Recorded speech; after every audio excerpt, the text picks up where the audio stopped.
First of all, thank you to everyone in the room. Thank you for your prayers. Thank you for your support. Management of PLDT's market group companies. Maraming salamat.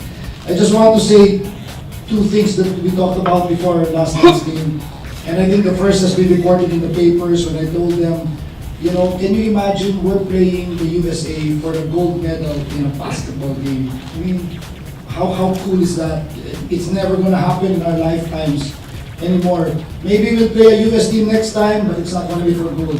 Maybe we're going to play another Asian team next time for the gold medal, but it's not going to happen again that we're going to play a US team for the gold medal. And so I said, let's just take advantage of the opportunity. The second thing I did was I told them that you all know that there are 90 million Filipinos watching and supporting you. And yes, that's heavy, that's pressure.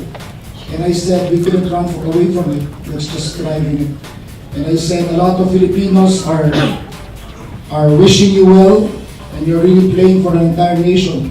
But I told them, think of the players, think of the people who you really play for.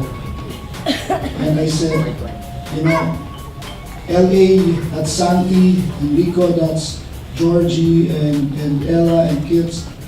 That can be Liam, that can be Orion, or Cassius, or Maxine, or Rael, Stephanie, Madeline. And I said, these are the people we pray for. To them, you have to dedicate tonight's game. And that's why you're all here, to the wives and the families of these players. And as much as this is the team, you're also part of our team. And the last thing I said after the game was, this might be the most bano Philippine team I've ever coached. There is not one MVP in this team, not one PBA MVP.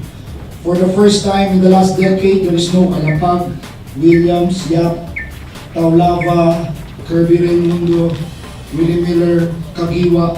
None of those names were in this team. Not one MVP from this team. Think about that for a minute. But because of that, but what we had was players who wanted to be here, and they all sacrificed. From the coaches, Coach John, Coach Josh, really never had any sleep watching and editing video. Coach Ryan doing the work of a statistician, telling us how many turnovers, who's scoring, and our rookies, Matt and Garbo, doing laundry duty together with JR. Sila yung tagalaba, tagabitbit ng bag, and all that. Every single player on this team played a role. Every single player.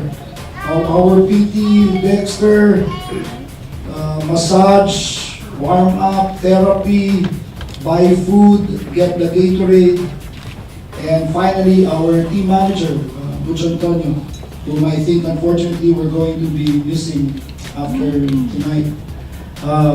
I don't know of a team manager who, you know, at the end of the other night, we came back to the hotel, it was a 7 to 9 game, we came back, there was no more food. There was, I think, beef curry or something that Marcos couldn't eat. I don't know of any team manager anywhere who's gonna go out and buy food for his players.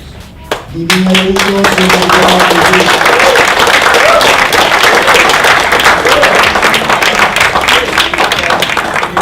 Of course, yung kanyang ka-top team, si Yvette, okay, paid for our meals early before she left us.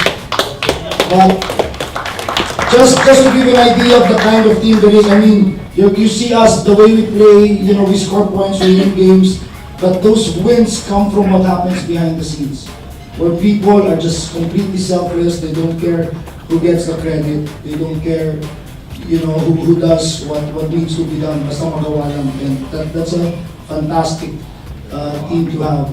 So that's the secret.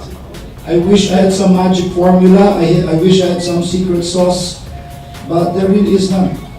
That's just the secret. People playing for each other, people doing their jobs, performing their roles. And in the end, we said, let's enjoy it. And you saw the dancing, the joke, that's all part of our pre-game, post-game routine. And mamaya, mas marami pang jokes si Gary, mas bastos pa dyan, kaya antayin lang. But that was part of it. That was part of our routine. We didn't take ourselves too seriously. We'd go out, we'd enjoy, you know, it wasn't martial law. We had no curfew.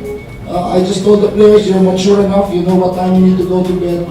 So, and they responded. I trusted them and they responded. And that is your team. That is your team. But we have no illusions. We know it's going to get more difficult. We know the competition is going to get tougher. Now we have no secrets. The whole Asia knows how we play.